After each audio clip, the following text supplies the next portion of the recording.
Hi viewers, welcome to ask talks. నా పేరు శ్రీకాంత్ కొండపల్లి. ఈరోజు మనం మాట్లాడే టాపిక్ ఇంట్రావర్ట్స్ ఒక మంచి వక్త కాగలుగుతారా అనే విషయం.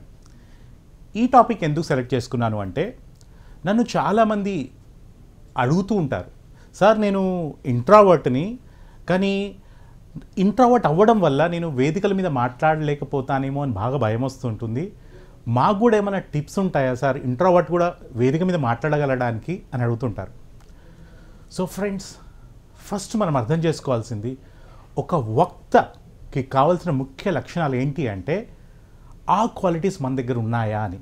సో ఫర్ ఎగ్జాంపుల్, ఈ ఇంట్రావర్ట్ లేదా ఎక్స్ట్రావర్ట్ అని చూస్తే, ఎక్స్ట్రావర్ట్స్ చాలా వరకు బబ్లీగా ఉంటారు, దే ఆర్ అవుట్ గోయింగ్, నలుగురితో కలవడానికి ఇష్టపడతారు, కాబట్టి చాలా సులువుగా ఒక మంచి వక్తగా మారుతారు, ఏ వేదిక మీదైనా మాట్లాడగలుగుతారు అని అనుకుంటారు. అదే ఇంట్రోవర్ట్ విషయానికి వచ్చే వరకు వాళ్ళు ఏకాంతంగా ఉండడానికి ఇష్టపడతారు, కొంచెం ప్రైవేట్ లైఫ్ ఇంట్రెస్ట్గా ఉంటుంది, they get their energy when they are alone. So అలా ఉండడం వల్ల ఇంట్రోవర్ట్ అంతగా ఒక మంచి వక్త కాలేడేమో అని అనుకుంటారు. కానీ ఇన్ని సంవత్సరాలు మేము అబ్జర్వ్ చేసింది ఏంటి అంటే, ఒక ఇంట్రావర్ట్ కూడా చాలా మంచి వక్త కాగలుగుతాడు. కొన్ని సందర్భాల్లో ఇంట్రావర్ట్లు గొప్ప వక్తలు కూడా అయ్యారు. ఎందుకు అలా అవుతారు? ఒక ఇంట్రావర్ట్ ఒక గొప్ప వక్త అయ్యే అవకాశం ఎందుకుంది అంటే, ముఖ్యంగా ఒక 3 విషయాలు మనం అర్థం చేసుకోవాలి. ఈ ఇంట్రావర్ట్ చూసినప్పుడు కొంచెం మొమాటస్తులాగా, కొద్దిగా బెరుకు లేదా సిగ్గున్న వ్యక్తిలాగా కనబడుతుంటారు. కానీ వీళ్ళకి అలా బెరుకు సిగ్గు ఉండదు. వాస్తవానికి ఇంట్రావర్ట్ యొక్క ముఖ్యమైన 3 క్వాలిటీస్ ఏంటి అంటే, ఆ వ్యక్తులు వాళ్ళతో వాళ్ళు టైం స్పెండ్ చేస్తున్నప్పుడు దే గెట్ ద ఎనర్జీ. వాళ్ళ ఏకాంతంలో వాళ్ళకి ఆ శక్తి వస్తుంది. మీరు చూసిన గ్రేట్ రైటర్స్ అయినా, లేదా పోయెట్స్ అయినా, లేదా పెయింటర్స్ అయినా, ముఖ్యంగా చాలా ఆర్ట్స్లో ఉన్న వాళ్ళు, లేదా కొంతమంది ఈవెన్ టెక్నాలజీ బ్యాక్గ్రౌండ్ వాళ్ళని చూసినా కూడా they are pure introverts, but they are very very successful. And ఈ ఏకాంతంలో ఉండడం ద్వారా, వాళ్ళతో వాళ్ళు ఉండడం ద్వారా వాళ్ళ ఎనర్జీని డ్రా చేస్తారు. ఎక్కువ మనతో ఉన్నప్పుడు దే మే ఫీల్ దట్, ఎక్కువసేపు అలా ఉన్నప్పుడు దే విల్ ఫీల్ దట్ వాళ్ళ ఎనర్జీ డ్రైన్ అయిపోయినట్టు. కానీ వాళ్ళతో వాళ్ళు ఉన్నప్పుడు ఒక బుద్ధలాగా they will get the energy from inside. So అది మనం అర్థం చేసుకోవాల్సిన విషయం, వాళ్ళు ఏకాంతంగా ఉండడానికి ఇష్టపడతారు అని. రెండో పాయింట్, ఇంట్రావర్ట్స్ వాళ్ళ యొక్క థాట్స్ని, వాళ్ళ యొక్క ఎమోషన్స్ని చాలా అబ్జర్వ్ చేస్తూ ఉంటారు. They are always aware about what I'm thinking now or how I'm feeling now. So వాళ్ళ ఫీలింగ్స్ తోటి, వాళ్ళ యొక్క ఆలోచనతోటి ఉండడం ద్వారా కూడా వాళ్ళు కొంచెం డిఫరెంట్గా కనబడతారు. సో అండ్ థర్డ్ పాయింట్, కొంచెం వాళ్ళని విభిన్నంగా ఉంచేది, లేదా మీరు లైఫ్లో చూస్తే వీళ్ళు హార్డ్లీ ఇంట్రావర్ట్స్ అనే వాళ్ళు సొసైటీలో చూస్తే ప్రతి ముగ్గురులో ఒకరు తప్పకుండా ఇంట్రావర్ట్గా ఉంటారట. వీళ్ళు ఎప్పుడైతే వాళ్ళ ప్రపంచంలో వాళ్ళు ఉంటారో, చాలామంది ఒక తప్పుడు అభిప్రాయానికి ఏమొస్తారు అంటే, వాళ్ళకి అందరిలో కలవడానికి ఎక్కడో బెరుకుంది, భయం ఉంది, లేదా సిగ్గుపడుతున్నారు, లేదా వాళ్ళ మీద కాన్ఫిడెన్స్ లేదు అనుకుంటారు. ఇప్పుడు మూడో విషయం చూస్తే, ప్రపంచంలో ఎంతోమంది గొప్ప వక్తలు, they are wonderful beings and they are introverts. ఉదాహరణకి గతంలో అమెరికా ప్రెసిడెంట్ని చూసినా మీరు, ఒబామా ప్రెసిడెంట్గా కావడానికన్నా ముందు ప్రతి ఒక్కరు ఒప్పుకుంటారు, అతను పెద్ద ఫేమస్ పర్సన్ కాకున్నా కూడా అతని యొక్క పబ్లిక్ స్పీకింగ్ స్కిల్స్, ఒక వక్తగా అతను మాట్లాడిన ఎన్నో విషయాలు అతను ఒక మంచి నాయకునిగా ప్రజల్లో ఎస్టాబ్లిష్ చేశాయి. దానివల్ల కూడా గెలిచాడని చెప్పేసి ఎన్నో సర్వేస్ తెలుపుతున్నాయి. అంటే ఒబామాని మీరు క్లోజ్గా అబ్జర్వ్ చేస్తే, he is basically introvert. Introvert అయినా కూడా ఒక మంచి వక్తగా అవ్వడం వల్ల తన ఆలోచనల్ని, తన ఫీలింగ్స్ని, తన లోపల జరిగిన అంతర్మదనాన్ని తను ప్రజల ముందు పెట్టడం వల్ల ఒక సక్సెస్ఫుల్ ప్రెసిడెన్షియల్ క్యాండిడేట్ కూడా అయ్యాడు. అలాగే చూస్తే మీరు గాంధీనైనా, చర్చిల్నైనా, మీరు చాలామంది గొప్ప వ్యక్తుల గురించి ఆలోచించండి, వాళ్ళు దాదాపు ఇంట్రావర్ట్స్ అయి ఉంటారు. కాబట్టి ఇంట్రావర్ట్ అయినంత మాత్రాన ఒక మంచి వక్త కాలేము అనేది ఏమీ లేదు. వాస్తవానికి ఇంట్రావర్ట్ తనకున్న స్ట్రెంగ్స్ను వాడుకొని ఒక గొప్ప వక్తగా మారవచ్చు.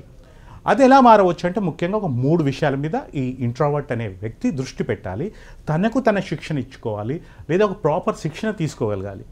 ఫస్ట్, వాళ్ళకున్న స్ట్రెంగ్త్ ఏంటి అంటే, ఇంట్రావర్ట్కి జనరల్గా ఎక్స్ట్రావర్ట్ తోటి కంపేర్ చేస్తే, ఇంట్రావర్ట్ ప్రశాంతంగా ఒక దగ్గర కొద్దిసేపు కూర్చోగలుగుతాడు. అదే ఎక్స్ట్రావర్ట్ ఒక నలుగురు లేని, చుట్టూ లేని ప్రపంచం అంతా ఏదో మునిగిపోయిన ఫీల్ అవుతాడు. ఎప్పుడు he want to be with the people. But introvert ప్రశాంతంగా తన రూమ్లో లేదా ఒక ప్రశాంతమైన ప్లేస్లో కూర్చొని ఎంతసేపు అయినా 2 hours 3 hours he may read A book or he may write something or తన ఆలోచనతో తను ఉండొచ్చు. తనతో తను ఉండడాన్ని, ఆ ఏకాంతాన్ని, ఒంటరితనాన్ని కాదు. ఒంటరితనం అనేది ఎప్పుడు నెగిటివ్ షేడ్ ఉంది, కానీ ఇంట్రోవర్ట్స్ ఏం ఎంజాయ్ చేస్తారంటే వాళ్ళు ఏకాంతాన్ని ఎంజాయ్ చేస్తారు. ఆ ఏకాంతం వక్తగా మారడానికి ఎలా సపోర్ట్ చేస్తుంది అంటే they can prepare their subject very well. ఎప్పుడైతే మన ఆలోచనలతోటి, మన ఎమోషన్స్ తోటి మనం ఉంటామో వాటన్నిటిని, ఆ భావాలన్నిటిని వాళ్ళు పేపర్ మీద చాలా బాగా పెట్టగలుగుతారు ఇంట్రోవర్ట్స్. ఎప్పుడైతే పేపర్ మీద పెడుతున్నారో, just if they learn the structure of preparing a speech, ఒక స్పీచ్ని ఎలా ప్రిపేర్ చేసుకోవాలి పేపర్ మీద అనే ఒక చిన్న టెక్నిక్ తెలుసుకుంటే చాలు. ఓపెనింగ్ ఎలా ఉండాలి, క్లోజింగ్ ఎలా ఉండాలి, పాయింట్స్ ఎలా చెప్పాలి, అవన్నీ అద్భుతంగా ప్రిపేర్ కాగలుగుతారు.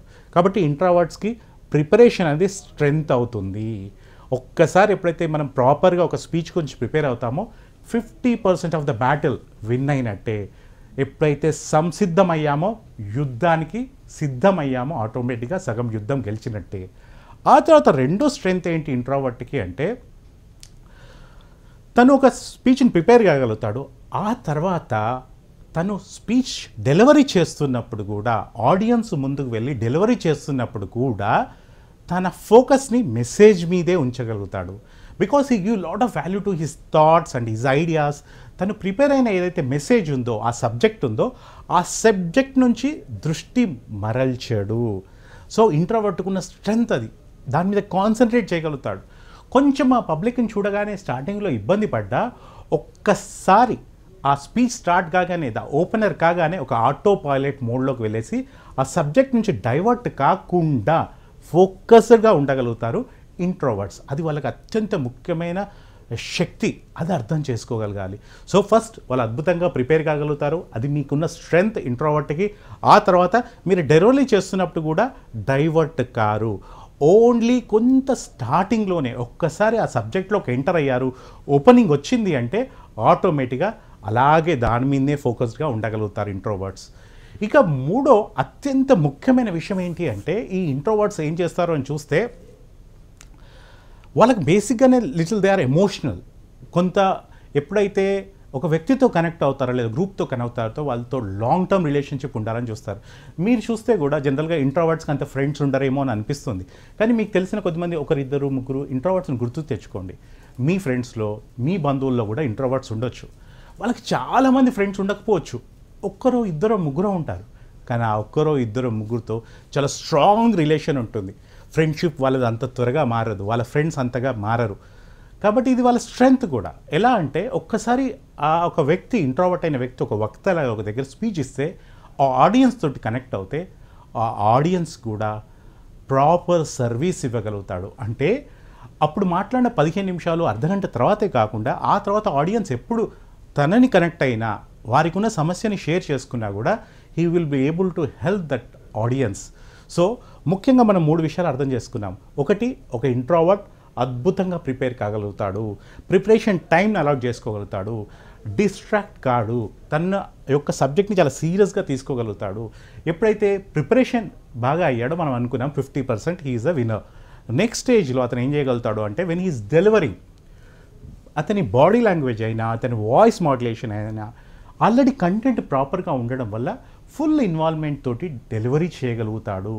ఎప్పుడైతే మెసేజ్ మీద ఉన్నాడో ఆటోమేటిక్గా అతని మెసేజ్కి సపోర్టివ్గా అతని బాడీ లాంగ్వేజ్ వస్తుంది, అలాగే అతని వాయిస్ కూడా కమ్యూనికేట్ అవుతుంది.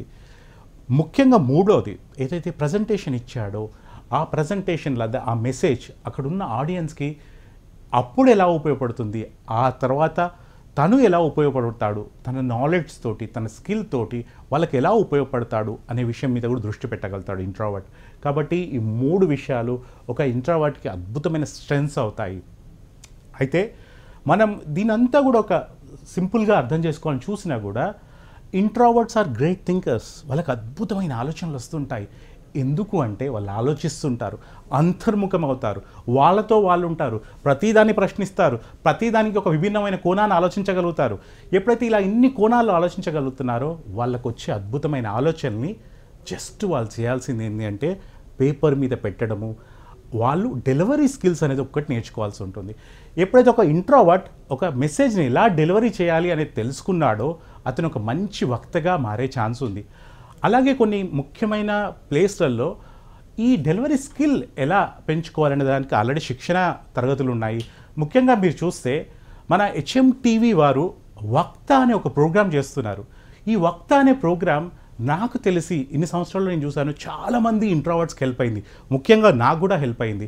ఎప్పుడైతే ఒక ఇంట్రావర్ట్ తనకున్న అద్భుతమైన ఆలోచనల్ని, భావాలని ఎలా డెలివరీ చేయాలనేది ఈ HMTV వారి యొక్క వక్త ప్రోగ్రాంలో నేర్చుకున్నారనుకోండి, అతను ఒక గొప్ప వక్తగా మారడానికి ఏ విషయము అడ్డుగా నిలబడదు. వాస్తవానికి ఒక ఇంట్రావర్ట్ ఎప్పుడైతే ఆ శిక్షణ తీసుకున్నాడో, ఈ వక్తగా ప్రోగ్రామ్కి వచ్చి ఒక అద్భుతమైన వక్తగా మారాడో, ఆటోమేటిక్గా అతను సక్సెస్ఫుల్ అవుతాడు.